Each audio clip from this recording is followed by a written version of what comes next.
ہوتے ہیں نا مومن، ان کو اللہ تبارک و تعالیٰ کی ذات کو راضی کرنے کے لیے دو چیزوں کی فکر ہوتی ہے۔ اللہ تبارک و تعالیٰ کی ذات کو پانے کے لیے دو چیزوں کی فکر ہوتی ہے۔ جو اچھے کام کرتے ہیں، نیک اعمال کرتے ہیں، ان کے ساتھ ساتھ ایک تو وہ کہ ان کا جو قلب ہے وہ نفاق سے پاک ہو جائے، ان کا جو قلب ہے وہ نفاق سے پاک ہو جائے، کیونکہ جب کسی کا قلب نفاق سے پاک ہو جائے گا تو اللہ تبارک و تعالیٰ کی اسے معیت اور قربت نصیب ہوگی۔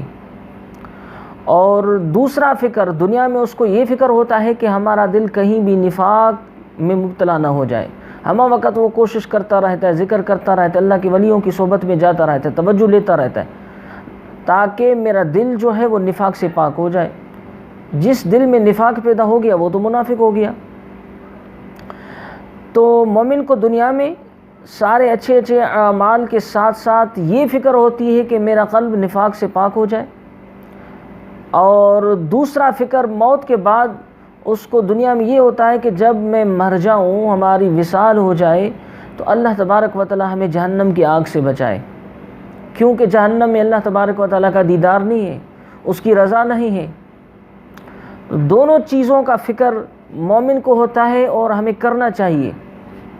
مومن کی اعلیٰ کیفیتوں میں سے یہ بھی دو کیفیتیں، یہ بھی دو خیال ہوتے رہتے ہیں ان کی زندگی میں، ایمانی زندگی میں۔ ہم اور آپ کو بھی دیکھنا چاہیے کہ یہ دو کیفیتیں، دو خیال ہمیں بھی پیدا ہوا ہے یا نہیں۔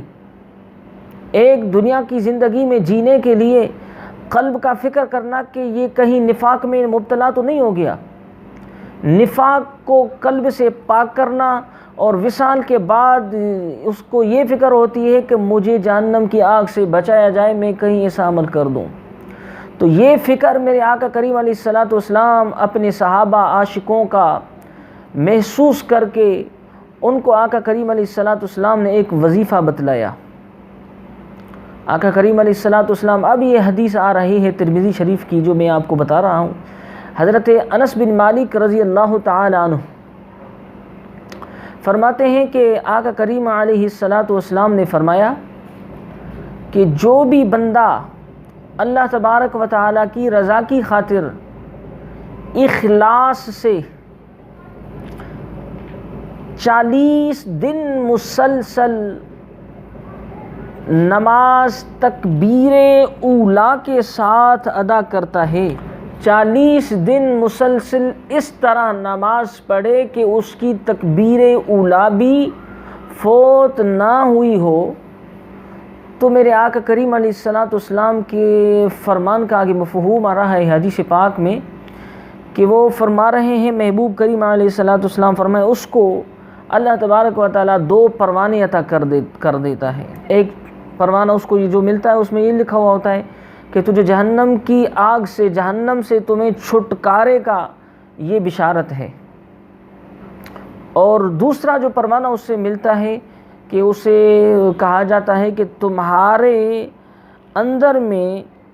کوئی بھی نفاق نہیں پیدا ہوگا، نفاق سے تمہارا اندر جو ہے وہ پاک کیا جائے گا۔ یہ 2 چیزیں کس چیز سے ملتی ہے؟ 5 وقت نماز پڑھنے سے، بالخصوص نماز کی ادائیگی اس طرح ہو کہ کم از کم 40 دنوں تک اس کی تکبیر اولیٰ فوت نہ ہوئی ہو، اس طرح نماز پڑھی ہوئی ہو، تو 40 دنوں کے بعد اسے 2 پروانے ملتے ہیں۔ ایک پروانے میں لکھا ہوا ہوتا ہے کہ تمہیں جہنم سے چھٹکارا ہے، اور دوسرے میں لکھا ہوا ہوتا ہے کہ تمہارے اندر کو، تمہارے باطن کو، تمہارے قلب کو جو ہے نا وہ نفاق سے بری کیا گیا، پاک کیا گیا ہے۔ دیکھیں اب تو یہ بات ان جاہل لوگ اور نادان لوگ ہیں جو صرف کہتے ہیں کہ سب کچھ اندر پہ رکھا ہوا ہوتا ہے، نماز میں کچھ بھی نہیں،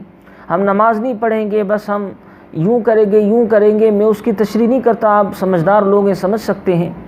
کہ ان لوگوں کے لیے یہ حدیث پاک ایمان افروز ہے کہ وہ اپنی اس غلط فہمی پہ توبہ کریں، کہ یہ نہیں سوچنا چاہیے کہ نماز کو چھوڑ کر ہمیں پاکیزگی نصیب ہو جائے گی اور جہنم سے ہم بچ جائیں گے۔ نہیں، نماز تمہیں اس طریقے سے پڑھنی پڑے گی جس طریقے سے میرے آقا کریم علیہ الصلوۃ والسلام نے حکم دیا ہے، کیونکہ اللہ تبارک و تعالیٰ کی رضا اس میں ہے۔ اور جب آپ نماز کے ساتھ ساتھ آپ ذکر کریں گے، اللہ والوں کے پاس جائیں، جتنی بھی عبادتیں نوافل کریں گے، پھر ممکن ہے کہ تیرا اندر جو ہے وہ پاک ہو جائے۔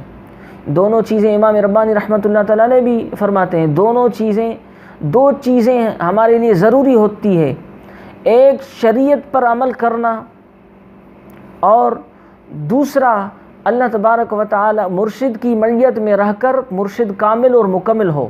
اس کی معیت اور سنگت میں رہ کر اللہ تبارک و تعالیٰ کا کثرت سے ذکر کرنا۔ تو دیکھیں یہ دو چیزیں ظاہر اور باطن کے لیے ضروری ہے، شریعت پر عمل کرنا اور علم باطن سیکھنا اور راہ تصوف اور راہ سلوک پر چلنا۔ یہ تب ہمارے لیے فائدہ مند ہے جب ہمیں نماز کامل نصیب ہو جائے۔ جس کو کامل نماز نصیب نہیں ہوئی، اس کا تصوف بھی کچھ نہیں، اس کی معرفت بھی کچھ نہیں، یہ سب کچھ جو ہے نا غلط فہمیاں ہیں جس میں وہ پڑ گئے ہیں۔ اللہ تبارک و تعالی